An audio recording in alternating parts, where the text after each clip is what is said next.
Before we start the show, don't forget to check our new ebook, Kill All Bugs, Learn Software Testing in One Day. For a limited time, it's only $9.99. Links in description. Welcome to the Deep Dive.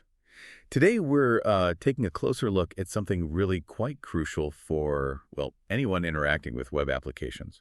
Whether you build them, use them, or you're just curious about how they tick behind the scenes. We're talking about Selenium WebDriver.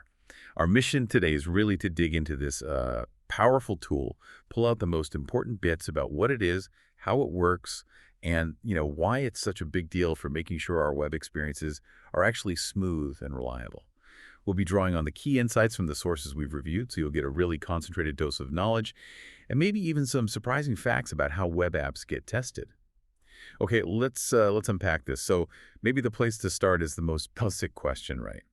How do we know a web application actually works the way it's supposed to? Yeah, that's the fundamental challenge, and that's exactly where Selenium WebDriver comes in.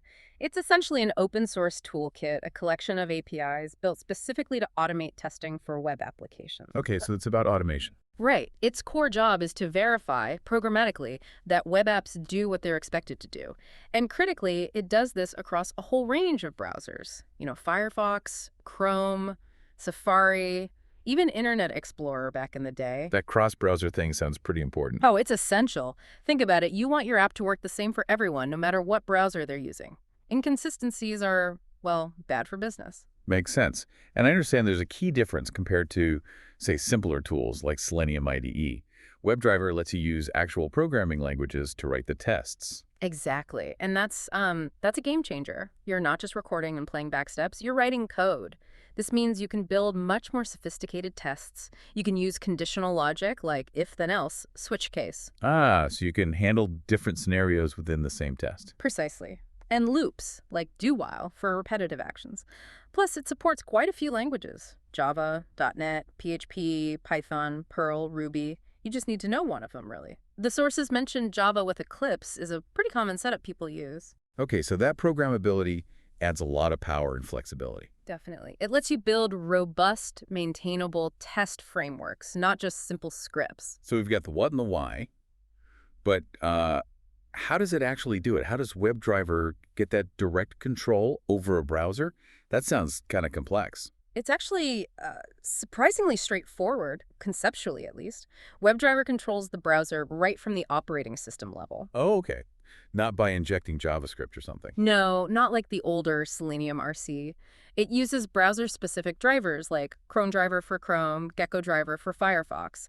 These drivers act as a bridge, translating your script's commands into instructions the browser understands natively. So it's talking the browser's own language, more or less. Pretty much. And the setup is simple. You just need your programming environment, your IDE with your Selenium commands, and, well, the browser itself.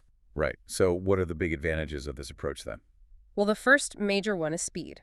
Because it communicates directly using the browser's own engine, it's way faster than Selenium RC was. Less overhead, I guess. Exactly. No extra layers slowing things down. And that speed difference isn't trivial. Faster tests mean faster feedback for developers, finding bugs earlier. It really impacts the whole development cycle. Okay, speed is definitely a plus. Yeah. What else? You mentioned it interacts like a real user. Yeah. The source had that example about a disabled text box. Ah, yes. That's a great point about realism. If a text box is disabled on the page, WebDriver genuinely can't type into it, just like you or I couldn't. So it doesn't cheat, basically. Right. It interacts with the elements as they are presented, which leads to more realistic testing of the user experience. Does that realism ever cause issues? Like, if the UI changes slightly, does the test break easily? That's a fair question. It can be more sensitive to UI changes than purely programmatic checks. But WebDriver's API design helps there. It's quite concise. The commands are generally clear, avoiding redundant or confusing options, which makes writing more resilient tests a bit easier. Okay, a clean API helps maintainability. Now, you also touched on browser support, and there was this interesting mention of a headless browser HtmlUnit. What's that about? Right, HtmlUnit. It's called headless because it doesn't have a graphical user interface. It's invisible. Invisible. So you can't see it running. Correct. It operates entirely in memory. No rendering of visuals, no waiting for page elements to actually draw on screen. And the advantage there is speed again. Massive speed advantage because it skips all the visual rendering. Tests run incredibly fast. It's brilliant for certain types of tests, especially back-end functional checks or running tests in CI/CD pipelines where you need quick feedback and don't necessarily need to see the browser. But you can only control it automatically then. Exactly. Yeah. Since it's invisible, automated scripts are the only way to interact with it. Perfect fit for WebDriver.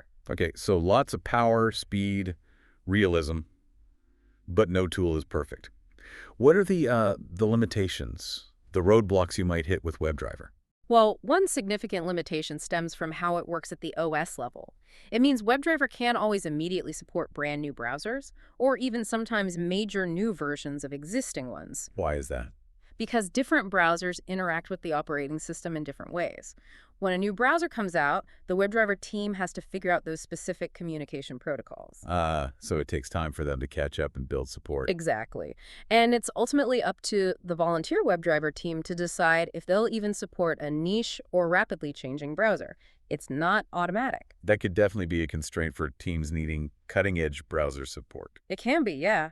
It requires some planning around which browsers and versions you officially support for testing. And what about other limitations? Another practical point is that WebDriver itself doesn't have a built-in feature for automatically generating detailed test reports. Right, so you run your tests, and then what? You have to build something extra for the results. Pretty much. You typically need to integrate WebDriver with third-party testing frameworks or reporting libraries, like TestNG or JUnit for Java, for example.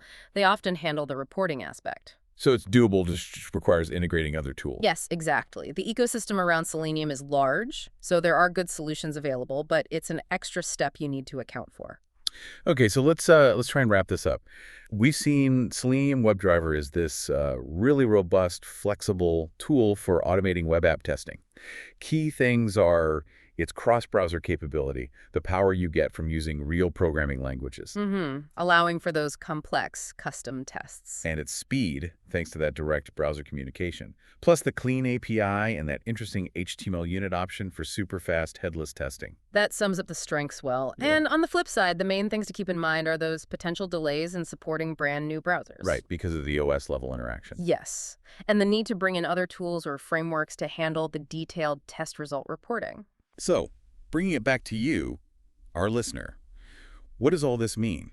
Well, maybe the next time you're using a website and everything just works, forms of submit correctly, buttons do what they should. Take a moment. There's a good chance tools like Selenium WebDriver were working behind the scenes to help make that smooth experience possible. It really highlights the unseen effort that goes into digital reliability. And perhaps a final thought to leave you with. Thinking about how quickly browsers and operating systems change, how does that constant evolution keep shaping tools like WebDriver? What challenges and opportunities does that create for the future of making sure our digital world actually works? Hey, yo! Haven't you checked out our new book yet? Link in description. City.